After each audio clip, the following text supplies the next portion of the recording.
వేదే బ్రహ్మ సమః తదంగనిచయే గర్గోపమస్తత్కథా తాత్పర్యార్థ విచారణే గురు సమః తత్కర్మ సంకీర్తనే ఆసీజ్జేమినిరేవ సూత్రనిచయస్యార్థోపసంపర్ణనే వ్యాసేనైవ సమః సశంకర గురుర్జేయీయతాం మానుషే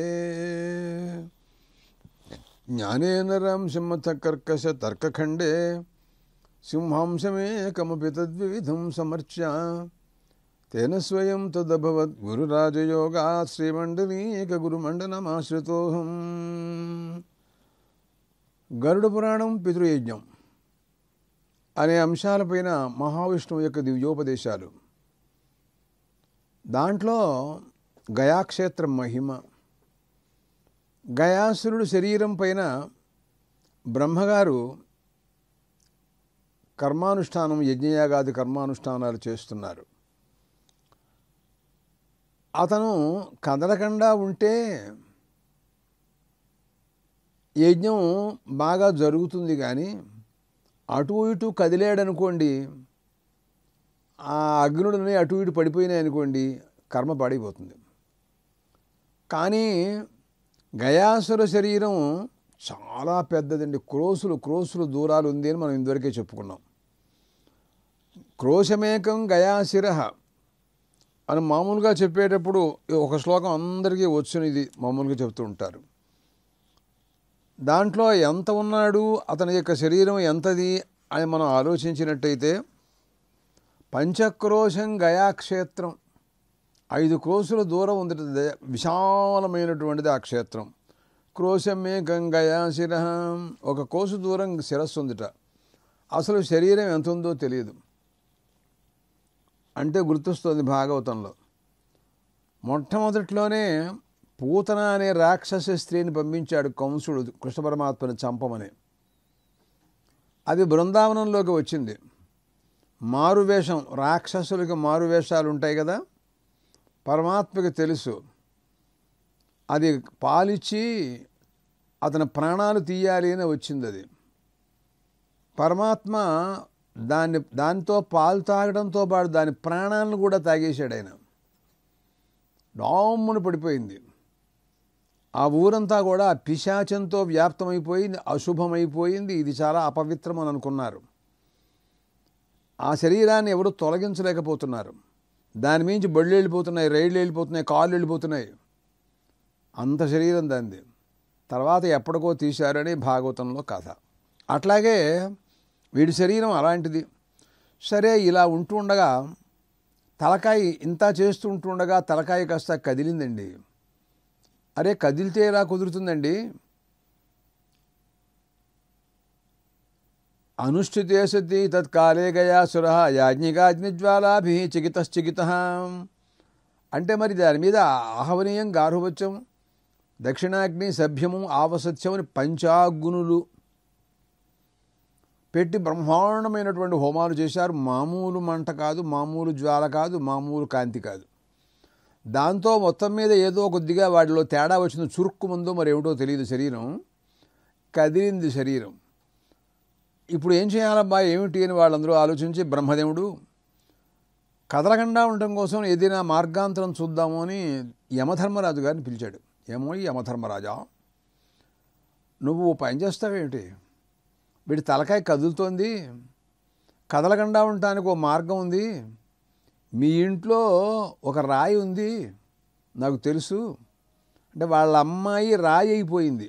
యమధర్మరాజు గారి పుత్రిక, ఒక కూతురు ఆయనకి. ఆ అమ్మాయి ఏదో కారణాంతరాల వలన రాయిగా మారిపోయింది ఆవిడ. అప్పటి నుంచి వాళ్ళ ఇంట్లోనే ఉండిపోతుంది. ఆ తర్వాత చూద్దాను, ఆ కథా వృత్తాంతం తర్వాత వస్తుంది. అసలు ఆవిడ రాయి ఎందుకు అయింది, ఏమిటి ఆ కథ ఏమిటో తర్వాత చూద్దాం. ఆ రాయి పట్రా, వాడి నెత్తి మీద పెట్టు, వాడు కదలకుండా ఉంటాడని నేను అనుకుంటున్నాను అని బ్రహ్మదేవుడు యమధర్మరాజు గారిని అడిగాడండి. సరే అలాగేనండి అన్నాడు. ఖాళీగానే ఉంది మా ఇంట్లోనూ శిల, రాయ చాలా పెద్దదండి.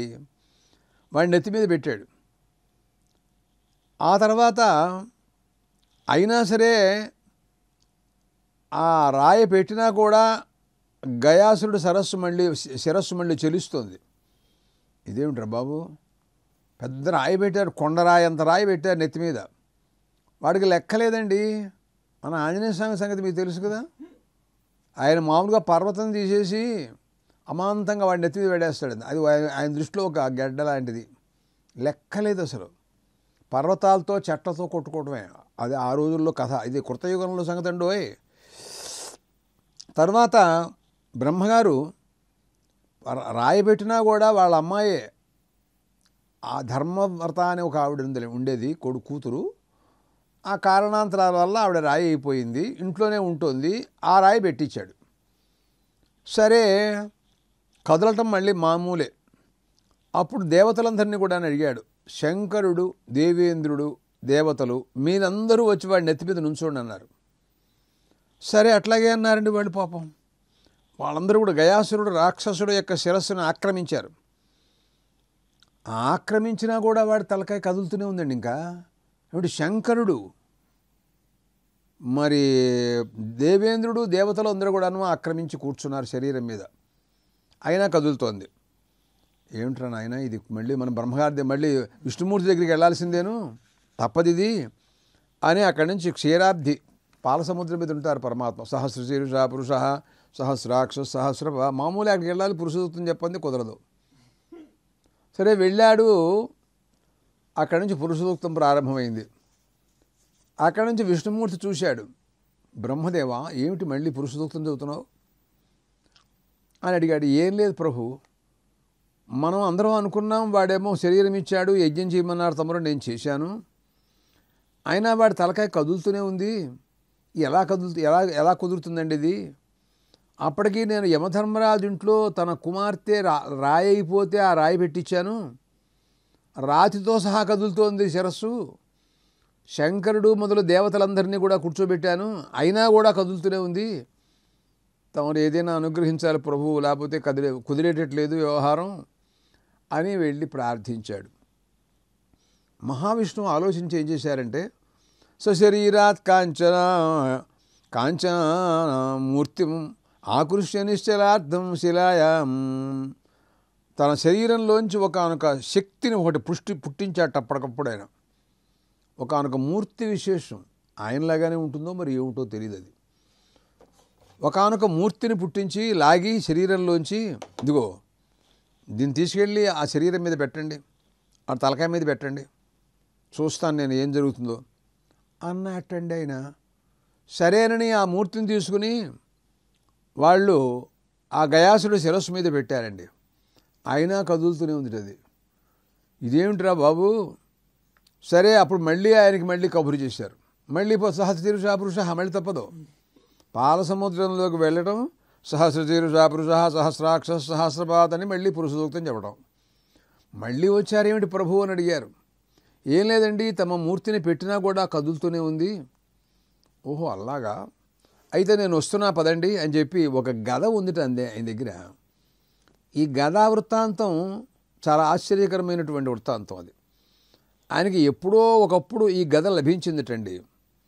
గదుడని ఒకనొక రాక్షసుడు, ఈ గద శబ్దం చేత ఈ గయాసురుడు వేరు, గదాసురుడు వేరు, గదుడనే ఒక రాజున్నాడని ఇలా కథలన్నీ కూడా దీంట్లో గద శబ్దం చేత బోళ్ళని ఉన్నాయి. గదుడనే రాక్షసుడిని సంహరించడం కోసమని శ్రీ మహావిష్ణువు చాలా ప్రయత్నాలు చేశాడు ఆ రోజుల్లో. అప్పుడు సంగతి వాడు అప్పుడు ఆయుధం కావాల్సి వచ్చింది, గద కావాల్సి వచ్చింది. విశ్వకర్మ తన శరీరంలో ఉన్న భూమికలతో ఒక ఆయుధం చేశాడు, గదాయుధం.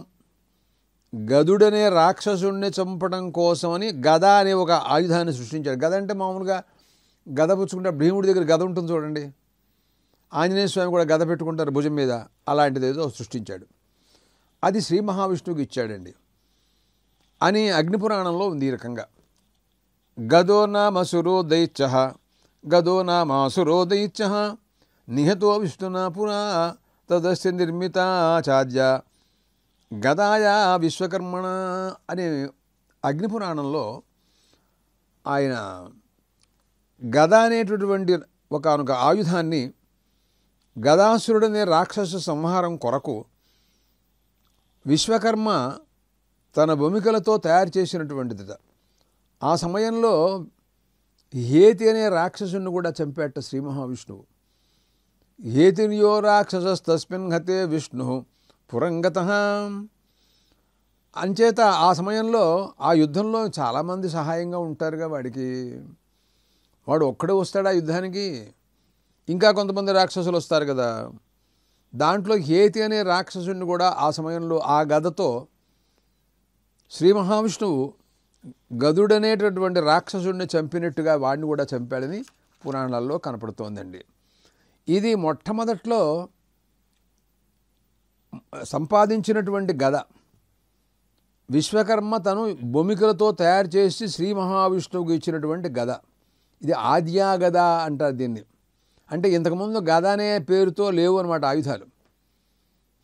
దాన్ని తీసుకొచ్చి ఆయన స్వయంగా ఇక లాభం లేదు, ఎంతమందిని పంపించినా ఎంతమంది వాడి నెత్తి మీద కూర్చున్నా వాడి తలకాయ కదులుతూనే ఉంటుంది కాబట్టి ఇక తనే స్వయంగా వచ్చి ఆ గదతో గట్టిగా పట్టి నొక్కి వాడి శరీరం పట్టుకుంటే కానీ ఆ శరీరం కదలటం మాందు అని నిర్ణయించుకున్నారు పరమాత్మ. వెంటనే ఆ ఆదిగదాధరుడు, అప్పటి నుంచి ఆయనకి ఆదిగదాధర అని పేరండి. గదాధర రూపీ విష్ణు ప్రియతాం అని శ్రాద్ధకాలంలో ఆయన గదాధరుడు అనే పేరుతో పిలువబడుతూ ఉంటారు పరమాత్మ. ఆయన అలా చెప్పాలి మనం. ఆదిగదాధరుడు అంటారు దాని పేరు. ఇలా గద పుచ్చుకుని ఉంటారు ప్రభు. అందువలన ఆ శరీరం మీద శిలలు, బ్రహ్మ, విష్ణుమూర్తి, శంకరుడు, సరే ఇవన్నీ కూడాను పెట్టారండి. సరే అప్పటికి వాడి శరీరం కదలకుండా ఆగింది. శ్రీ మహావిష్ణువు కూడా వచ్చి కూర్చున్న తర్వాత ఆ గదతో అదిని గట్టిగా నొక్కి వాడి శరీరాన్ని పట్టి పీడించి కదలనివ్వకుండా పరమాత్మ చేశారు. అయితే ఇక్కడ ఇంకా ఆ సందర్భంగా మిగతా వాళ్ళు చాలామంది దేవతలందరూ కూడాను ఆ శరీరం మీదకి వచ్చేసారండి. బ్రహ్మ, విష్ణువు, శంకరుడు, మరి కుమారస్వామి, గణపతి, గాయత్రి, సావిత్రి, సరస్వతి, లక్ష్మీదేవి, మంగళగౌరి అందరూ వచ్చారండి ఆ శరీరం మీదకి. ఇంతమంది వచ్చి మరి శ్రీ మహావిష్ణువు కూడా వచ్చి తన ఆదిగదతో వాడి శరీరాన్ని అదిమి గట్టిగా పట్టి పీడించి ఆపితే ఆగింది, కానీ మామూలుగా ఆగలేదు. చూడండి అసలు వాడు ఏమిటంటారు ఇది. మనమేదో రావణాసురుడు అంటేనే మనకి చాలా రామాయణం ద్వారా తెలుసు. అట్లాగే హిరణ్యకశిపుడు, హిరణ్యాక్షుడు అది కూడా కొంతవరకు మనకు తెలుసు. మరి కానీ ఈ ఆదిగద, ఈ గయాసురుడు కథ ఉందే, ఇది చాలా మరీ విచిత్రంగా ఉందండి ఇది. అప్పుడు ఆగాడండి. అప్పుడు గయాసురుడు ఏమన్నాడంటే, అంతా చూశాడు. తను ఈ రకంగా కదలటం వలన బ్రహ్మగారు దేవతలందరినీ తన మీద కూర్చోబెట్టినట్టు, యమధర్మరాజు గారు కుమార్తె అయినటువంటి శిల ఆమెను కూడా పెట్టినట్టు, మహావిష్ణువు తన శరీరంలోంచి ఒక మూర్తి విశేషాన్ని తీసుకొచ్చి పెట్టినట్టు, అయినా కూడా కదలటం చేత ఆయనే గదంతో అణిచి ఆదిగద గదాసురుడనే రాక్షసుడిని చంపినప్పుడు ఇచ్చినటువంటి గద. చూడండి మనకి మహాభారతంలో ఖాండవ వనాన్ని కాల్చడం కోసమని ఆ అగ్నిదేవుడు కృష్ణార్జునులు ఉభయుల్ని కూడాను ప్రార్థిస్తాడు. నాకు అజీర్ణ వ్యాధి ఏర్పడింది, నీ ఖాండవ వనంలో నేను కూర్చోవాలి, ఇదేమో దేవేంద్రుడు వనం, నేను కూర్చోగానే వర్షం కురిపిస్తున్నాడు ఆయన, మీరు ఆయనతో కొంచెం యుద్ధం చేసి నన్ను రక్షించాలి అని కోరాడు. ఏమయ్యా, మేమేదో యమునా నదీ తీర విహారానికి వచ్చామయ్యా, ఇదేనా యుద్ధానికి వచ్చామా? అసలు మా దగ్గర ఆయుధాలు లేవు, గుర్రాలు లేవు, రథం లేదు, ఏమీ లేదు, ఎట్లా యుద్ధం చేస్తాం? దేవేంద్రుడితో యుద్ధం మామూలా అని అడిగితే సంకల్ప మాత్రం చేత వరుణుడి దగ్గర నుంచి ఓ ధనుసు తీసుకొచ్చాడండి. అదే గాంధీవం అనమాట. శ్వేతాశ్వాలండి గుర్రాలు, ఏమి గుర్రాలండి అవి. గాంధీవం, మహావిష్ణువుకి చక్రం వచ్చింది, సుదర్శన చక్రం. అవన్నీ కూడా సంకల్ప మాత్రం చేత సృజించాడు ఆయన, ఆ అగ్నిదేవుడు. అదిగో అలా ఉంటాయి వాళ్ళ వ్యవహారాలన్నీ కూడాను. అప్పుడు అన్నాడు గయాసురుడు, అన్నాడు, ఏమండి మీరందరూ ఎందుకు ఇంత ప్రయత్నం చేశారు? ఇంతమంది వచ్చి కూర్చుని నన్ను పీడిస్తున్నారే, ఈ పీడ లేకుండా ఒక్క మాట శ్రీ మహావిష్ణువు నాతో ఏమో నువ్వు చెలించకుండా ఉండవోయ్ గయాసురా అని ఒక్క మాట కబురు చేస్తే చాలు, నేను చెలించకుండా ఉండేవాడిని. నన్ను మోసం చేసి మాయ చేసి అవమానపరిచి ఈ దేవతలందరూ ఏమిటి, ఈ మూర్తులందరూ కూర్చోవడం ఏమిటి, గాయత్రి సావిత్రి సరస్వతి లక్ష్మి ఏమిటిది, మంగళగౌరి వీళ్ళందరూ రావటం ఏమిటి, నా శరీరం మీద కూర్చోవడం ఏమిటి, ఆ యమధర్మరాజు గారు కుమార్తె అయినటువంటి శిల ఏమిటండి ఇదంతాను? విష్ణుమూర్తి ఒక్క మాట చెప్పచ్చు కదా, ఆయన ఆజ్ఞకు నేను ఎప్పుడు కూడాను బద్ధుణ్ణై ఉంటూ ఉంటాను కదా, మీ ఎందుకు చేశారు ఈ పనంతా కూడాను అని వాడు కొంచెం నేరం చేసిన వాళ్ళని ఎక్కిరించినట్టుగా మాట్లాడాడు. అరే మనం పొరపాటు చేశామేమో, వాడిని కదలకుండా ఉండమని మొదట్లోనే అడిగితే బాగుండేదేమో. సరే ఏదో జరిగిపోయింది.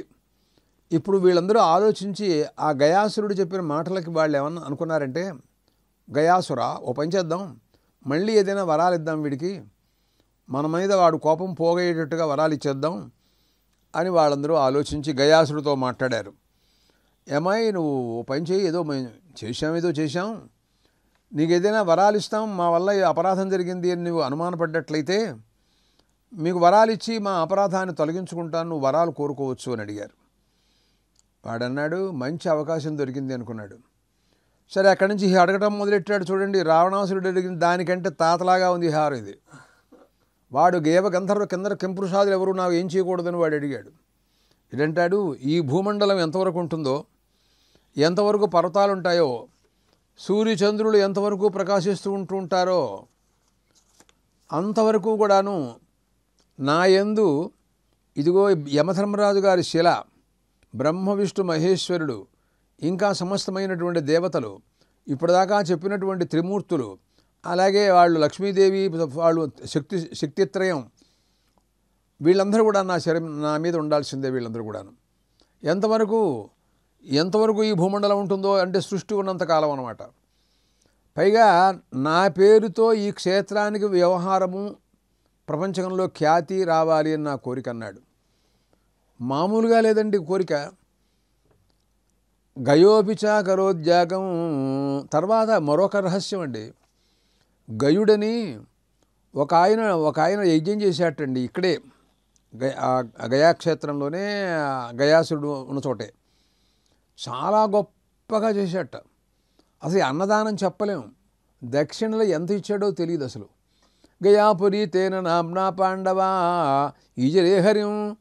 కొంతమంది అంటారు వాయుపురాణంలో ఆ గయుడనే ఆయన ఇక్కడ యజ్ఞం చేశాడు కాబట్టి దీనికి గయాక్షేత్రం వచ్చింది అని కొంతమంది చెబుతారు. వాయుపురాణంలో ఉందిట.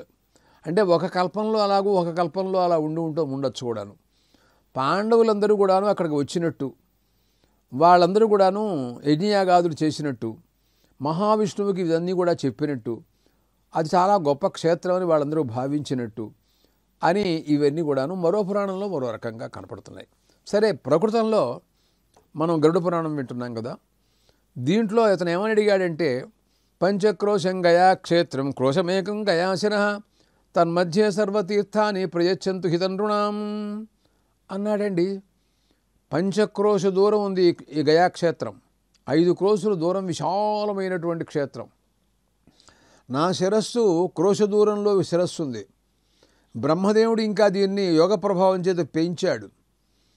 నా మీద యజ్ఞాలు చేశారు. నా మీద యమధర్మరాజు గారి కుమార్తె అయినటువంటి ధర్మవ్రత, ఆవిడ శిలారూపంతో నా యందు ఉంటుంది. బ్రహ్మ విష్ణు మహేశ్వరుడు, ఇంకా సమస్తమైనటువంటి దేవతలు, లక్ష్మీ పార్వతీదేవి, అలాగా సరస్వతీదేవి, అందరూ కుమారస్వామి, గణపతి అందరూ కూడాను నా యందు ఉంటున్నారు వీళ్ళందరూ కూడాను. అవే కాదు, ఈ దేశంలో, ఈ భారతదేశంలో ఉన్నటువంటి క్షేత్రాల్లో అన్ని క్షేత్రాలు, అన్ని తీర్థాలండి. అంటే గంగాది సమస్త తీర్థాలు ఈ మధ్యలో ఉండిపోవాల్సింది అన్నీ కూడాను. అంటే 5 కోసుల దూరంలో ఉన్నటువంటి విశాలమైనటువంటి నా శరీరం మధ్యలో మొత్తం గంగా, సరస్వతి, యమున, గోదావరి తీర్థాలు, మరి హరిద్వారం, అలాగే మరి కురుక్షేత్రం, రామేశ్వరం, అరే ఏం తీర్థాలండి అవన్నీ కూడాను. తీర్థాన్ని ప్రయచ్చంతు హితం రుణం. ఇక్కడికి వచ్చి కనుక స్నానం చేసినట్లయితే, నన్ను దర్శించినట్టయితే ఆ సమస్త తీర్థములలో స్నానం చేసిన ఫలం రావాలి. ఇక్కడ నా పేరుతో వ్యవహారం మొత్తం సూర్యచంద్రులు ఎంతకాలం ఉంటారో అంతవరకు కూడా ఉండాలి అని వాడు అడగనటువంటి కోరికలు లేవనుకోండి. మహాప్రభు మొత్తం అన్నీ అడిగేశాడు. వాడు ఏది ప్రారంభించినా అంతే. తపస్సు చేసినా అట్టగే తపస్సు. ఆ తపస్సుకు వరాలు కోరుకోబోయే అంటే అప్పుడు అట్లాగే కోరుకున్నాడు. ఇప్పుడు మళ్ళీ వరాలు అడిగితే ఇప్పుడు మళ్ళీ అడిగారు. సరే అలాగే అన్నారు. సరే పోన్లేనాయన అట్లాగే ఇస్తాం, మంచిదేగా, ఈ దీంట్లో తప్పేం లేదు కదా. అందుకనే గయాసురుడు అనే పేరుతో ఏర్పడినటువంటి గయాక్షేత్రం, వాడి పేరుతో క్షేత్రానికి మహిమ. పంచక్రోశాత్మకమైనటువంటి విశాలమైనటువంటి క్షేత్రం. వాడి శిరస్సు చాలా విశాలమైనటువంటిది. అంటే ఏమిటి, గయాసురుడు యొక్క శిరోభాగం ఉందన్నమాట అక్కడ. ఇంకా శరీరము, ఇంకా పాదాలు, ఇంకా ఎక్కడ క్షేత్రాల్లో ఉన్నాయో, ఇంకా పురాణ ప్రవక్తలు అందరూ చెబుతూ ఉంటారు. మరో క్షేత్రంలో మధ్య భాగం ఉందనిన్ని, పాదాలేమో పాదగయ అని చోట ఉందనిన్ని, ఇవన్నీ చెబుతూ ఉంటారు. సరే, శిరోభాగం ముఖ్యం. గరుడ పురాణం చెప్పిన ప్రకారంగా ఆ శిరోభాగం పైన సమస్త దేవతలు. వాడు ఇంకో మాట కూడా అడిగాడండి. ఏ ఒక్క దేవతైనా నా దగ్గర నా శిరస్సు మీద ఉండకుండా మీరు దాచినట్లయితే అది కుదరదు. ప్రతి దేవత నా దగ్గర ఉండాల్సిందే. ఇక్కడ ఎవరైతే స్నాన తర్పణాదులు చేస్తారో, పిండ ప్రదానాలు చేస్తారో పితృదేవతలను ఉద్దేశించి, వారికి సంబంధించినటువంటి కుల సహస్ర పురుషులు, వాళ్ళకి తండ్రి తండ్రి తండ్రి తండ్రి నేను చెప్పలేను, నా వల్ల కాదు. వేల మంది ప్రాచీనులు అందరూ కూడాను ఉద్ధరింపబడాలి, నరకంలో ఉండకూడదు. ఆహా, గదాధర స్వరూపి భగవాన్ శ్రీ మహావిష్ణువు గదాధర స్వరూపంతో ఉంటారు ప్రభు అక్కడ శ్రీ మహావిష్ణువు అన్నాడండి. సమస్తమైనటువంటి దేవతలు నాయందే ఉండాలి. అహం తత్ర నశ్యాం పుష్కరం. ఒక్క దేవతైనా నాయందు ఉండకుండా ఎక్కడన్నా ఉన్నాడండి, నీ దగ్గర లేడు అండి అని ఎవడ అన్నాడో నేను ఇక్కడ మీకు కనపడ్డాం. బెదిరిస్తున్నాడు. అంటాడు, పుష్కరం, నైమిషారణ్యం, గంగా, ప్రయాగ, అవిముక్త వారణాసి క్షేత్రం, ఇలా తీర్థాల పేర్లు నేనేం చెప్పమంటా నీకు? ఎన్ని ప్రపంచకంలో ఉన్నాయో అన్ని తీర్థాలు నాయందే ఉండాలన్నాడు. శ్రాద్ధదాతృణాం హితం ప్రయచ్చంతు. అది ఎవరైతే ఇక్కడ శ్రాద్ధం చేస్తారో అలాంటి వారికి ఆ తీర్థాలు, ఆ దేవతలు అవన్నీ కూడాను వాళ్ళ క్షేమాన్ని కలుగజేయుగాక అని వాడి కోరికలే పేజీలు ఉందండి బాబు దీంట్లో గరుడ పురాణంలో. సరే, ఇవన్నీ కూడా విన్నారు. యత్వయా ప్రార్థితం సర్వం తద్భవిష్యతి సంశయ అని దేవతలందరూ కూడాను అంగీకరించారండి. తప్పకుండా నాయనా నీ ప్రార్థనను అనుసరించి మేమంతా అంగీకరిస్తున్నాం అని అన్నాడండి. అప్పటి నుంచి హర్షతో నిశ్చలో భవ, ఇక్కడ నువ్వు కదలకుండా ఇక్కడే ఉండిపో, ఏమాత్రం ఇక్కడి నుంచి నువ్వు వెళ్ళొద్దు. మరి నువ్వు కోరినట్టుగా దేవతలందరూ నీ మీదే ఉంటారు. గంగాది సర్వతీర్థాలు నీ దగ్గరే ఉంటాయి. పుష్కరాది సమస్తమైనటువంటి క్షేత్రాలు నీ యందే ఉంటాయి. అన్ని తీర్థాలు నీ యందే ఉంటాయి అని అన్నారండి. సరే అయితే అంగీకరిస్తున్నాను, నేను కదలకుండా ఇక్కడే ఉంటాను. ఏ ఒక్క దేవత కూడా నా దగ్గర లేకుండా ఎక్కడో ఓ చోట ఉన్నాడు అని నాకు వినపడిందో నేను ఒప్పుకొని అన్నాడు. వాడు కూడా నా మీద ఉండాలి వచ్చింది. సరే, మరి యజ్ఞం పూర్తి చేసేస్తాను. సరే, బ్రహ్మగారు పూర్తి చేస్తాను. మరి బ్రాహ్మణులకి దక్షిణ ఏమిచ్చాడు ఏమిటి? ఏదో మన వాళ్ళంటే ఏదో ఇస్తానండి తర్వాత ఇస్తాను, ఇప్పుడు కొంచెం తక్కువగా ఉంది అని కొంతమంది తర్వాత ఇస్తాను వాళ్ళు, ఇప్పుడే ఇచ్చిన వాళ్ళు ఏదో రకరకాలుగా ఉన్నాయి మన దగ్గర. కానీ అలా ఉంటుందా? మరి బ్రహ్మదేవుడు కదా యజ్ఞం చేసింది. యజ్ఞస్య ప్రతిష్టార్థం విప్రేభ్యో దక్షిణాం దదో. ఆ యజ్ఞము యొక్క సుప్రతిష్ఠితత్వ స్థితి. హతో యజ్ఞ స్వదక్షిణ అన్నారండి. దక్షిణ లేకుండా యజ్ఞం చేస్తే నాశనమైపోతుంది యజ్ఞం. యజ్ఞాన్ని బట్టి దక్షిణ. దాంట్లో కూడా మామూలుగా సర్వసాధారణమైన దక్షిణలు కొన్ని ఉంటాయి. విశేష యజ్ఞాలకు విశేష దక్షిణలను వేరే మహర్షులు చెబుతారు, ఆపస్తంభాది మహర్షులు. ఆ ప్రకారంగా ఆ దక్షిణలన్నీ ఇవ్వవలసిందే. కానీ ఏమాత్రం లోటు చేసినా కూడా యజ్ఞానికి లోటే. ఎందుకని? యజ్ఞం యొక్క భార్య అండి దక్షిణ. అయ్యో అలాగా, నాకు తెలీదు. భార్యాభర్తల్లో తేడా ఏముంటుందండి? భార్యను అవమానపరిస్తే భర్తను అవమానపరిచినట్టే. అందువలన యజ్ఞ భార్య కాబట్టి దక్షిణ చాలా గొప్పగా ఘనంగా ఉండాలి. యజ్ఞస్య భార్య దక్షిణారహితశ్చేతు హతో యజ్ఞ స్వదక్షిణ అన్నారు. యజ్ఞం లేకుండా నువ్వు దక్షిణ లేకుండా యజ్ఞం చేశావనుకో నిరుపయోగం. అందువలన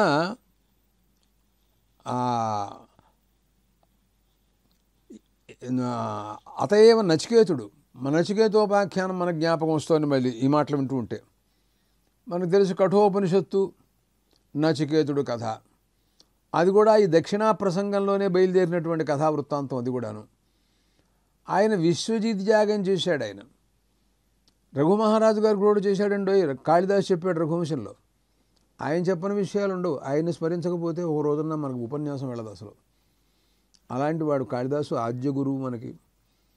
సవిశ్వజితమాజహ్రే యజ్ఞం సర్వస్వ దక్షిణం ఆదానం హి విసర్గాయ సతాం వారిముచామివ అన్నాడు. మొత్తం రాజులందరినీ కూడాను ఆయన జయించేశాడండి. విశ్వజిత్ యాగం అంటారు దాన్ని. రాజసూయాగంలో ఏ రకంగా శత్రువులు ఎవరూ లేకుండా ఉన్నప్పుడు కానీ రాజసూయాగం చేయకూడదు అని ఎట్లా అంటారో, ధర్మరాజు గారి చేత రాజసూయాగం చేయించాడు శ్రీకృష్ణ పరమాత్మ. మరి శత్రువులు ఎవరు లేరు అని అనిపించుకోవాలి. ఆ రోజుల్లో భయంకరమైనటువంటి శత్రువు జరాసంధుడు ఉండేవాడు. వాణ్ణి మరి జయించడం అసాధ్యం. ఎలా కుదురుతుంది అని ధర్మరాజు గారు అడిగారు. నీకెందుకు, నువ్వు ఓ పని చేయి, భీమార్జునులను నాకు ఇద్దరినీ నాకు ఇయ్యి, మేము ముగ్గురం కలిసి వెడతాం, వాడి సంగతి ఏమిటో చూస్తా ఉన్నారు పరమాత్మ. వారు ముగ్గురు కూడా వెళ్ళారండి. వారు ఎట్లా వెళ్ళారు? మారు వేషాలతో వెళ్ళారు. వాడికి బ్రాహ్మలంటే భక్తి వాడికి. అందువలన బ్రాహ్మణ వేషంలో అదో రకం వేషం. అది బ్రాహ్మణ వేషమో తెలియదు, మరి సన్యాసి వేషమో తెలియదు, అదో రకంగా ఉంది. అది నాకే తెలియలేదు ఇంతవరకు. అట్లాంటి వేషంతో వెళ్ళి వాడిని జయించినట్టుగా ఒక కథావృత్తాంతం మహాభారతంలో ఉంది. మనం ఇంకా విశేషాలు మాట్లాడాలి. రాబోయేటటువంటి ఎపిసోడ్లో ఇవన్నీ కూడా మాట్లాడదాం. స్వస్తి.